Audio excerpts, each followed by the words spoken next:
परछाई जो इंसान को भूल गई। सब कुछ एक नीरस सोमवार की रात शुरू हुआ, जब 9 साल का रोहन बाथरूम में दांत ब्रश कर रहा था और उसने कुछ अजीब देखा। उसकी परछाई जमाई ले रही थी, खुद को स्ट्रेच कर रही थी और फिर उसने रोहन को आंख मारी। पहले तो रोहन को लगा कि शायद वो बस थका हुआ है, लेकिन फिर उसकी परछाई ने झुककर सलाम किया, एक अदृश्य टोपी को छुआ और चली गई, सचमुच दरवाजे के नीचे से फिसलते हुए, जैसे कोई स्याही बह रही हो। अगले दिन स्कूल में सब अजीब हरकतों की बात कर रहे थे। दीवारों पर नाचती परछाइयां, कोई लंबी छाया जो टीचर के पीछे मजेदार चेहरे बना रही थी, और कोई जिसे देखा ही नहीं गया।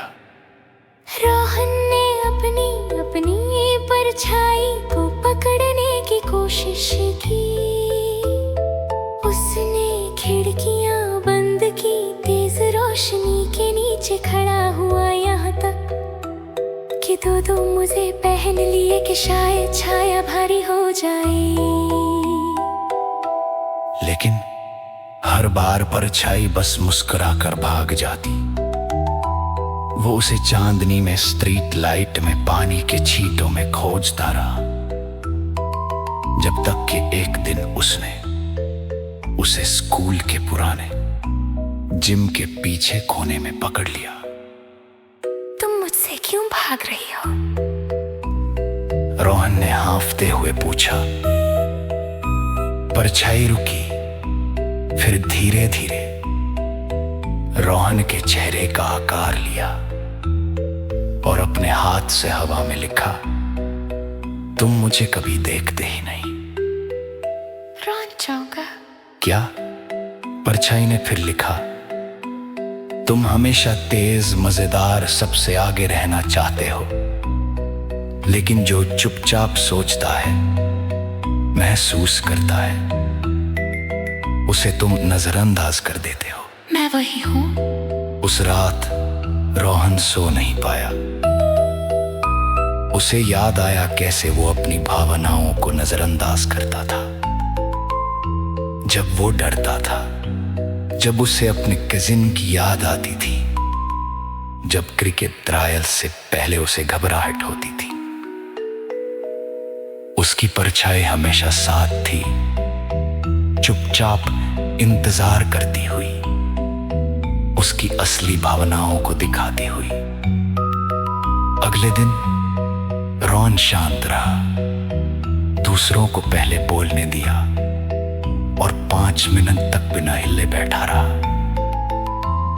सिर्फ ये देखने के लिए कि रोशनी कैसे बदलती है। धीरे धीरे परछाई वापस आने लगी।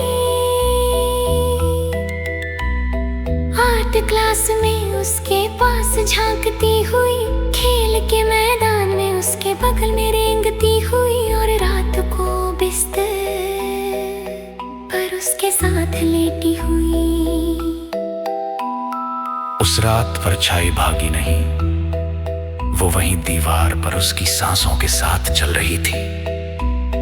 और जैसे ही रोहन नींद में गया, उसने देखा परछाई ने उसे एक छोटा सा थम्स अप दिया। अब रोहन और उसकी परछाई